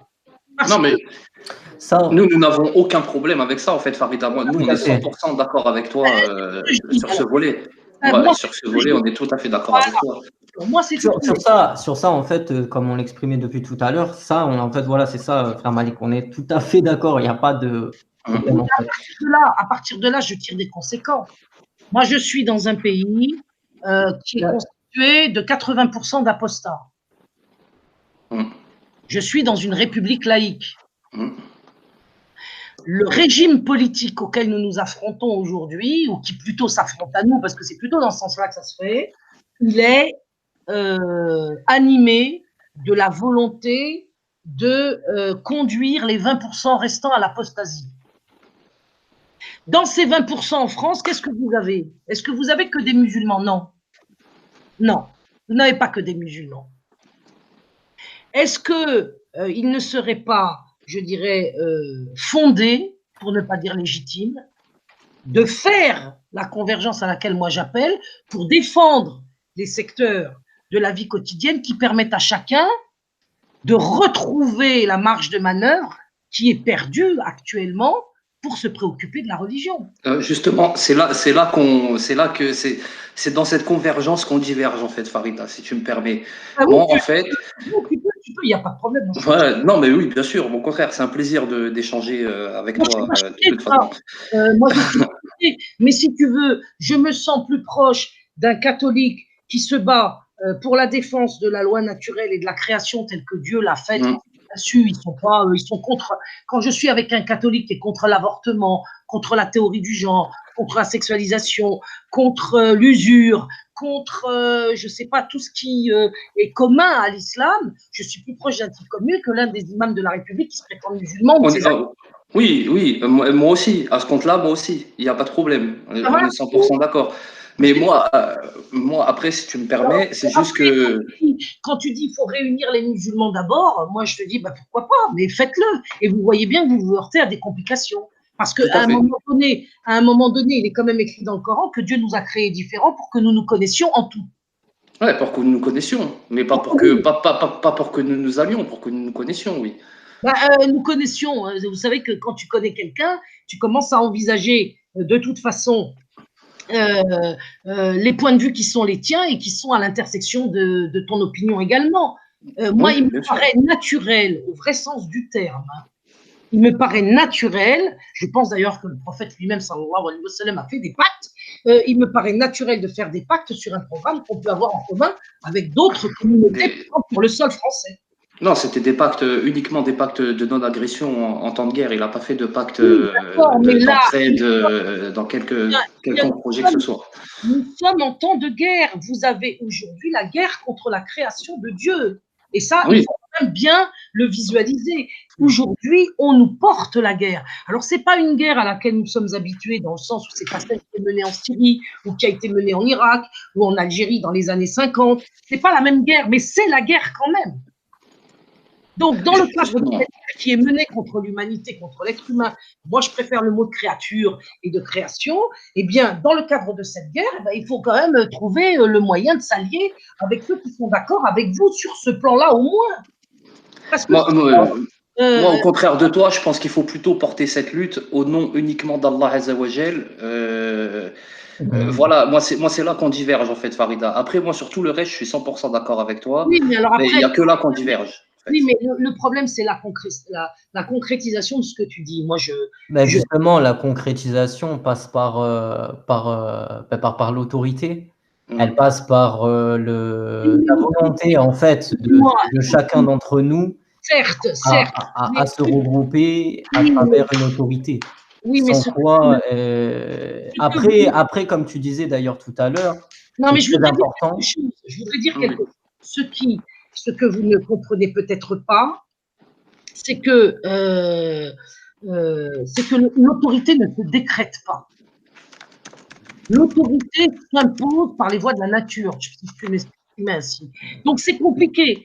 Moi, je veux bien considérer, comme vous le dites, que nous avons, si vous voulez, la nécessité de reconnaître une ou des autorités spirituelles qui nous rassembleraient, mais ce n'est pas ce qui se passe en ce moment. Et en tout cas, cette volonté n'est pas incompatible, me semble-t-il, avec des combats qui doivent se mener pour sauver la création. Parce que là, pendant que vous êtes en train de parler de cela, la création est mise à mort. Et lorsque l'être humain tel que Dieu l'a créé n'existera plus, la religion disparaîtra avec lui. Parce que la religion, elle a été faite par Allah, par Dieu, pour des êtres humains tels que lui les a conçus. Si l'être humain est dénaturé, et c'est la raison de ces projets, eh bien, votre religion, c'est-à-dire la mienne, ne sera plus opérative. Vous comprenez ça? Oui, mais après, ça c'est… Bon, voilà, c'est tout. Donc après, chacun a ses stratégies. Moi, je ne dis pas forcément que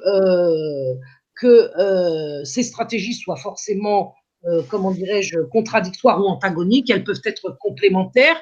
Je constate simplement que dans les combats qui doivent se mener, qui sont des combats religieux, comme je vous l'ai dit tout à l'heure, et qu'on appelle des combats sociétaux, vous avez forcément la nécessité de regarder quelles sont les forces en présence. C'est en termes militaires que je parle. C'est pas forcément en termes religieux, je veux dire. Moi, je sais que je suis musulmane. Moi, je suis musulmane. Ça commence par La ilaha illallah Muhammad Rasulullah. Bon, c'est ça, c'est le point de départ. À partir de là, est-ce que je ne peux pas considérer, dans la guerre qui nous est menée, de mettre en place des stratégies contre les armées de Satan qui aujourd'hui attaquent la création de Dieu?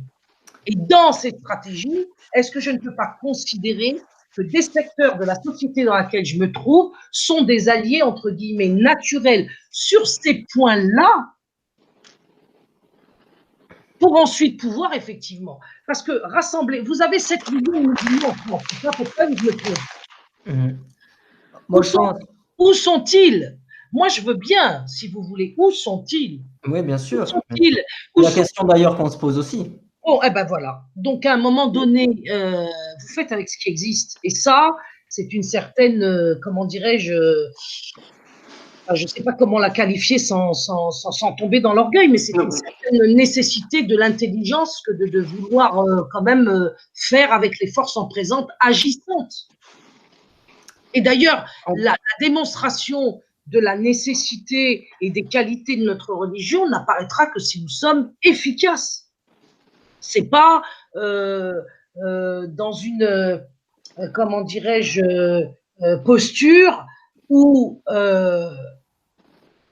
nous établissons des hiérarchies qui sont... Non, ça n'a jamais été une posture. En réalité, c'est simplement par la voie, comme vous exprimez, naturelle. Ça n'a jamais été décrété, par exemple, sur cette question.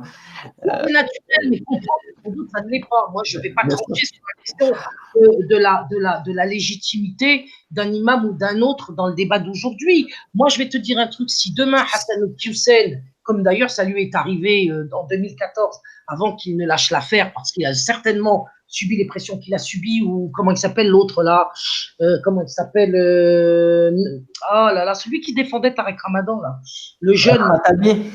Hein? Mohamed Khatabi peut-être. Non, Bellatar. Un jeune. Nabil El Nasri. Nabil El Nasri. Nasri. Moi, à un moment donné, j'ai été allié à Hassan Hussein et Nabil El Nasri. Vous voyez? Et pourtant, je peux vous dire que je n'avais évidemment sur le plan, comment dirais-je, religieux, pas grand-chose en commun, on va dire, dans la représentation que j'en avais, et puis qui se sont en plus précipités après la victoire pour trahir. Bon, voilà. Mais le moment où ils ont été là a été une collaboration précieuse parce que ça a sauvé les enfants. Alors, pourquoi ils ont trahi? Pourquoi finalement ils ont préféré retrouver et retourner à leur carriérisme mondain qui les conduira à rendre des comptes le jour du jugement? Ça, je m'en fous, ça les regarde. Je ne peux pas, moi, prendre à ma charge les péchés d'autrui. Si vous voulez, j'ai assez des miens déjà, qui sont ce qu'ils sont. Voilà. En tout cas, je voulais vous remercier, Farida. Non, je termine. Si demain El Nasri revenait vers nous en disant oui, c'est insupportable, finalement j'ai peur pour mes enfants et je reviens faire quelque chose avec toi, je l'accepterai. Pourtant, Dieu sait qu'il m'a bien poignardé dans le dos aussi, effectivement. Mais je ne veux surtout pas avoir de compte personnel à régler avec qui que ce soit. Parce qu'il y a des raisons d'État. Et ces raisons d'État, pour moi, elles sont proches de, comment dirais-je, la volonté de Dieu, dans le sens où j'établis une hiérarchie dans les objectifs à atteindre. Et je suis obligé de concevoir des stratégies et de trouver des alliances avec qui les atteindre. Donc, si ça peut se faire avec des catholiques, ça se fera avec des catholiques. Si ça peut se faire avec des musulmans de l'UOIF repentis, ça se fera avec eux, etc. Parce qu'à un moment donné, ce qui compte, c'est quand même le rassemblement de ce qui est susceptible de l'emporter dans la guerre qui nous est menée par le diable, d'emporter des victoires. Alors, je sais que je suis très choquante pour vous, je l'admets, je m'en excuse même parce que mon objectif n'est pas de vous choquer, mais disons que ma perspective à moi, elle part justement de populations absolument démunies à l'égard desquelles je suis attachée, parce que j'ai été professeur dans les banlieues et j'ai considérablement été attaché à ces enfants, à ces adolescents, issus de ces familles délabrées que j'ai vues dans les impasses les plus terribles. Donc ça, je ne peux pas oublier les 25 ans, puisque vous savez que j'ai été révoquée par l'Éducation nationale, donc je ne peux pas oublier ces populations que j'ai servies et que je continue de servir pas seulement parce qu'elle le mérite, mais parce qu'il le faut. Pour Dieu, il le faut. Et donc, je réfléchis tous les jours, et je m'adapte, alors bien ou mal, parce qu'effectivement, mes critères sont peut-être pas forcément judicieux, mais pour faire en sorte que je parvienne à sauver ce que je peux sauver, comme on dit vulgairement, les meubles. Après, si certains d'entre eux vont reconnaître en tel ou tel autre leur imam, moi, à la limite, c'est même pas mon, comment dirais-je, ma préoccupation, vous voyez, parce que nous sommes dans une situation qui est déplorable, qui est vraiment déplorable. Et non, c'est clair. C'est juste dans la stratégie qu'on n'est pas d'accord, que là, voilà, c'est tout. Si vous voulez, on juge un arbre à ses fruits. Tout à l'heure, comment dirais-je, Mamar disait le poisson pourrissait par la tête, donc c'est une sagesse chinoise qui est tout à fait exacte. Il y a une autre sagesse qui dit qu'on juge un arbre à ses fruits. Et ça, toutes les civilisations sont d'accord avec ça. Voilà. Donc, si vous avez des alliances qui produisent des fruits qui sont savoureux, eh bien, ça veut dire que c'est une bonne chose. Et moi, je peux vous dire que quand j'ai emporté le combat contre Vincent Payon, et c'était pas une mince affaire, et contre Benoît Hamon, et contre les ABCD de l'égalité, le fruit, il était là. Le fruit, il était là. Oui, mais le fruit, il était là. Mais le fruit, ce que je veux dire, Farida, par là, c'est que le fruit, il n'a pas, servi les intérêts supérieurs de l'islam, si tu veux. Il a seulement servi les intérêts supérieurs de l'humanité. Enfin, moi, c'est ce que je considère, en tout cas. Mais non, mais tu te trompes, parce que ça a sauvé beaucoup d'enfants. Et donc, oui, mais ça a sauvé des enfants. Mais je veux dire, quand je parle d'intérêt supérieur de l'islam, c'est la progression de l'islam dans la communauté. L'intérêt supérieur de l'islam, c'est la défense de la fitra. Parce que quand je dis les enfants, il s'agit en vérité de la fitra. Oui, mais c'est pas, je veux dire, religieusement. Enfin, si tu prends le Coran et la Sunna, les enfants, certes, c'est voilà, la vie du musulman est sacrée et tout, il n'y a pas de problème.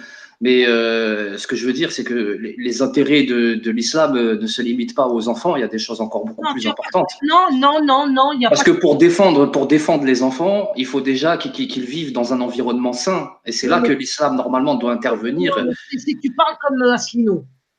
Ben, moi, déjà, je considère que s'il y en a un qui touche un enfant, normalement, on lui coupe la tête. Non, mais attends, non, je ne vais pas parler. Donc, et ça, il n'y a que l'islam qui peut produire ça. Non, mais si tu veux, moi, je n'ai pas envie de parler en ce terme parce que je pense que j'ai eu assez d'ennuis sur ce plan. Parce qu'après, les amendes, c'est moi qui les paye, c'est pas tout. Non, on ne va pas parler comme ça. Je veux te dire que tu parles comme Asselineau, qui est quelqu'un que je ne vais pas juger. Lui, il nous dit quoi? Il nous dit qu'il faut sortir de l'Europe, et avant qu'on soit sorti de l'Europe, on peut rien traiter, puisque le salut est dans la sortie de l'Europe. C'est-à-dire que toutes ces considérations sociétales, puisque lui, on ne parlera pas en termes religieux, dépendent d'une décision majeure du peuple, qui est de manifester par les élections sa volonté de sortir et de faire le Frexit. Toi, tu me dis, il dépend de ces questions dépendent du rassemblement des musulmans sous la bannière d'un seul homme qui serait Mamar Metmati. Bon, eh bien, c'est le même discours qu'Asselineau, auquel je réponds pendant que ce que je réponds à Asselineau, c'est que le temps de conduire, parce que le temps il joue. Hein. Vous savez, dans la guerre, d'abord, on dit aussi, autre sagesse un peu mortifère, mais tout de même, le temps c'est de l'argent, mais le temps c'est aussi des défaites, et des défaites qui sont parfois irréversibles. Donc, si je dois reprendre l'exemple d'Asselineau, c'est-à-dire attendre que nous sortions de l'Europe pour commencer à défendre la fitra des enfants, eh bien, nous sommes dans une situation où tous les enfants vont sombrer avant qu'on soit sortis de l'Europe. Oui, non, mais après, oui, non, mais l'optique, voilà. D'accord. Moi, pour moi, j'ai priorité aux enfants des musulmans et aux musulmans déjà, pour nous. Hein. Et après, les enfants des autres, on verra. Non, ça n'a pas de sens ce que tu dis. Ouais, mais ça après, c'est ton point de vue. Moi, oui. Après, le mien est différent. Là, on diverge encore une fois. Mais en tout cas, c'est un plaisir d'avoir pu échanger tout ça avec toi. Mais en tout cas, il y a beaucoup de choses dans ton discours qui rejoignent. La vérité. Je suis obligé là ce soir de couper le live. Okay. Voilà. Par contre, tout ce que je voulais dire, premièrement, c'était de remercier les intervenants, remercier toutes celles et ceux qui sont venus sur le chat pour intervenir, pour donner des points très importants, pour soutenir, pour apporter des notions un peu plus importantes ou autres. Je remercie d'ailleurs la sœur Farida d'être intervenue dans Merci ce live. Farida. Je vous remercie de m'avoir accueilli, moi. Voilà, on te remercie d'être venu, d'avoir participé à ce live et qui plus est, encore une fois, on soutient ton combat sur un certain nombre de choses, en tout cas dans le sens général. Mais je voudrais quand même rester sur une conclusion. Moi, il me semble tout à fait erroné, dommageable et grave de faire la différence entre les enfants. Voilà. On ne peut pas préférer la vie d'enfant plutôt que celle des autres. Ça, c'est pas possible. Ça me paraît même pas musulman, mais on va pas lancer le débat. Ça me paraît être une erreur extrêmement dommageable. Nous avons affaire aujourd'hui à un danger qui touche la plupart de tous les enfants, et c'est cette humanité-là qui me semble nécessaire pour les musulmans de se mobiliser sans distinction pour tous les enfants. Moi, j'aimerais juste conclure en disant par rapport à ce que tu as dit que moi, je préfère mes enfants à ceux des autres en premier lieu. J'ai des priorités, et pour moi, les choses sont dans cet ordre-là. On n'est pas en train de parler sur un plan individuel, on est en train de parler sur un plan politique. Mais justement, les enfants des musulmans, que ce soit politique ou quoi, les enfants des musulmans, c'est mes enfants. Après, les enfants des autres, c'est les enfants des autres. Non, mais là, moi, c'est mon point de vue. C'est mon point de vue, Farida. Après, mais dans le sens général, un enfant au sens un enfant au sens un enfant de 6 ans, de 5 ans, il est innocent. Non, mais ce que je veux dire, c'est que si je dois intervenir politiquement pour les enfants, je ferai d'abord pour les enfants des musulmans et ensuite pour les enfants des autres, si c'est nécessaire. Tu sers ta communauté. Mais si je dois défendre, si je vois quelqu'un dans la rue qui s'attaque à un enfant, quel qu'il soit jaune, bleu, vert et tout, machin, qu'il ne soit pas musulman ou quoi, il est bien entendu que le mec, je vais l'attraper et je vais lui rentrer dedans. Mais là, je vais te dire pourquoi c'est idiot, si je peux me permettre d'employer ce terme un peu excessif. C'est que les politiques qui visent les enfants visent tous les enfants et pas seulement les enfants des musulmans. Donc, tu peux pas raconter des trucs pareils si tu veux. La théorie du genre, c'est pas une politique d'enseignement qui ne cible que les enfants des musulmans. Donc, c'est complètement ridicule. Ça cible tous les enfants, la sexualisation cible tous les enfants, l'euthanasie cible tous les malades, tous les vieux. Voilà. Donc, dans ce cas, ils ont qu'à entendre le message d'Allah subhanahu wa ta'ala. Tu ne peux pas défendre les enfants des musulmans si tu ne défends pas tous les enfants, puisqu'ils sont tous visés. Donc, c'est complètement. Ça ne tient pas la route, si tu veux. Aujourd'hui, le gouvernement et l'oligarchie n'ont pas décidé de viser en France que les enfants musulmans. C'est une aberration. Moi, je suis professeur. J'ai été professeur fonctionnaire. J'avais dans mes classes toutes les races, toutes les religions. Ils étaient tous visés par les politiques constructivistes qui ont fabriqué l'illettrisme à l'école et dans leur famille. Et moi, je n'étais pas en train de me dire dans une classe, je vais apprendre à lire aux musulmans et pas aux autres. Enfin, ça ne tient pas la route. Ouais, moi, je pense différemment. Moi, je pense que petit à petit, en consolidant la communauté islamique et en défendant petit à petit en priorité notre communauté et par la suite, en se renforçant, on pourra défendre les autres communautés et les incorporer sous notre bannière. Je pense que voilà, c'est une stratégie beaucoup plus petit à petit et beaucoup plus profitable que d'essayer de vouloir défendre la terre entière immédiatement. C'est pas la terre entière, c'est la France dans laquelle nous vivons déjà, pour commencer.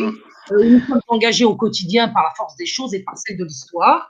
Et tu es en train de m'exprimer le point de vue de Jean-Marie Le Pen dans les années 80. Ouais, moi, je ne me sens pas français de toute façon. Donc, à partir de là, moi, je suis musulman avant tout. Je ne suis pas français, pas du tout. Est-ce que j'ai parlé d'être français? J'ai dit nous vivons en France. Oui, nous vivons en France. Voilà. Mais moi, en France, ce qui m'intéresse en premier lieu, c'est mes frères et mes sœurs. Après, le reste, on verra quand nous, on sera rétablis, on verra ce qu'on pourra faire pour le reste. Non, mais tu ne seras jamais rétabli. Ça, malheureusement. Quand on sera rétabli. J'en fais le pari. Si tu n'as pas un point de vue universel sur les projets mortels aujourd'hui qui parce que c'est le Coran, c'est Allah qui nous arrête sur l'universel. C'est le Coran qui décide. Le Coran ne nous a pas demandé. D'abord, n'importe quel enfant peut devenir musulman, comme n'importe quel adulte, comme n'importe quel. Ça bouge, si tu veux. Qui est musulman aujourd'hui, qui ne l'est pas, qui peut le devenir, qui le sera. Tu sais pas, toi, d'en décréter ça.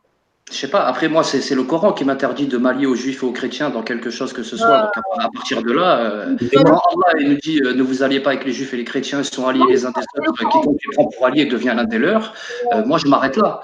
Le Coran dit aussi qu'il y a parmi ceux-là des gens qui sont sincères, et vous avez par exemple une différence entre les chrétiens libéraux et les chrétiens chrétiens. Ça ne nous incite pas à nous allier avec eux, ils sont juste sincères, ça ne donne aucune autorisation de nous allier avec eux. Exactement. Exactement. Ben, je pense que vous êtes dans l'erreur, voilà, vous avez votre opinion, j'ai la mienne. Non, excusez-moi, Farida, c'est le Coran qui nous dit ça. Non, le Coran ne dit pas cela, mais on ne peut pas revenir à ça. Bien sûr. En tout cas, moi, ce que je voulais finir, c'était voilà, sur les remerciements, parce que je suis obligé vraiment de couper le live, mais vraiment obligé. Bien sûr. Je voulais vraiment remercier tous les intervenants. Merci. Ceux qui sont venus sur le chat et de la même manière ceux qui sont venus sur le live. Donc, encore une fois, merci à Moustapha, merci à Malik. Barakallahu fik, barakallahu fik. Tout le monde, merci beaucoup. Merci Farida, barakallahu fikum. Barakallahu fik, donc Farida. Merci à toi pour ton combat tout de même. Ne soit pas exprimé sur cette question parce que je considère. Inch'Allah, on aura éventuellement l'occasion dans d'autres lives, dans d'autres interventions. On t'accueillera les bras ouverts. On t'accueillera, Inch'Allah. En tout cas, l'invitation, elle est. Enfin, je suis très reconnaissante par rapport à cette invitation, c'est sûr. Voilà, je vous souhaite une bonne nuit. Merci à vous. Bonne nuit, Farida. Bonne nuit, salam. Bonne nuit, salam. Bonne nuit tout le monde, à tous les frères et sœurs. Barakallahu fikoum. Assalamu alaikum wa rahmatullah. On va passer en privé, les frères, si vous voulez, après 5 minutes.